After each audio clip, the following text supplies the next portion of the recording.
ఈరోజు మనం బ్యాంక్ కాలనీలో ఉన్నటువంటి పోచమ్మ ఎల్లమ్మ దేవస్థానాల దగ్గర ఉన్నాము. ఈ ధర్నా చేపట్టడానికి ముఖ్య కారణము మన హైత్నార్ ఎంఆర్ఓ గారి దుందుడు చర్యలు.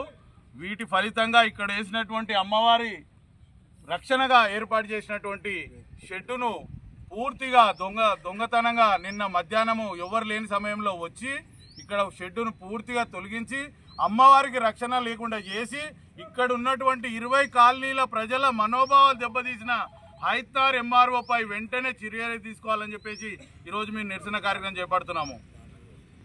నిన్న మరి ఎంత దుందుడుగా వ్యవహరించారంటే అంత అవసరం లేకుండా ఎంఆర్ఓ గారు ఆ విధంగా ప్రవర్తించారు. వారికి ఫోన్ చేస్తే ఆమె ఏమంటున్నారంటే మాకు కంప్లైంట్ వచ్చింది, మేము మరి చర్యలు తీసుకోవాల్సి వచ్చిందని చెప్తా ఉన్నారు.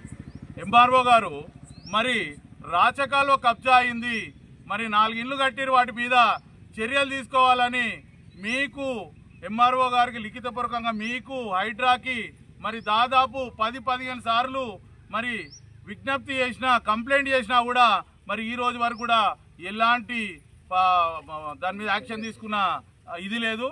కానీ ఎవరో కంప్లైంట్ చేసిరని చెప్పేసి మరి సాక్షాత్తు మీరు నమ్మే అమ్మవారి గుడి మీద ఏర్పాటు చేసినటువంటి షెడ్డును కూల్చడం ఇంతవరకు సబబు?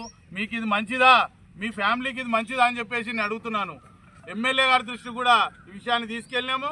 ఖచ్చితంగా మరి ఇంత దుందుడు చర్యలకు ఉపక్రమించిన ఎంఆర్ఓ గారి మీద తక్షణమే చర్యలు తీసుకోవాలని చెప్పేసి మేము ఇక్కడ ఉన్నటువంటి గాయత్రీనగర్ బ్యాంక్ కాలనీ పరిసరాలు ఉన్నటువంటి దాదాపు 20 కాలనీలు అంటే దాదాపు ఒక 10-15-20 వేల మంది మనోభావాలు దెబ్బతీసినటువంటి ఎంఆర్ఓ గారి పైన వెంటనే చర్యలు తీసుకోవాలని చెప్పేసి సుధీర్ అన్న గారికి అలాగే పోలీస్ శాఖ వారికి అలాగే డీసీపీ గారు కూడా కంప్లైంట్ ఇవ్వడం జరిగింది.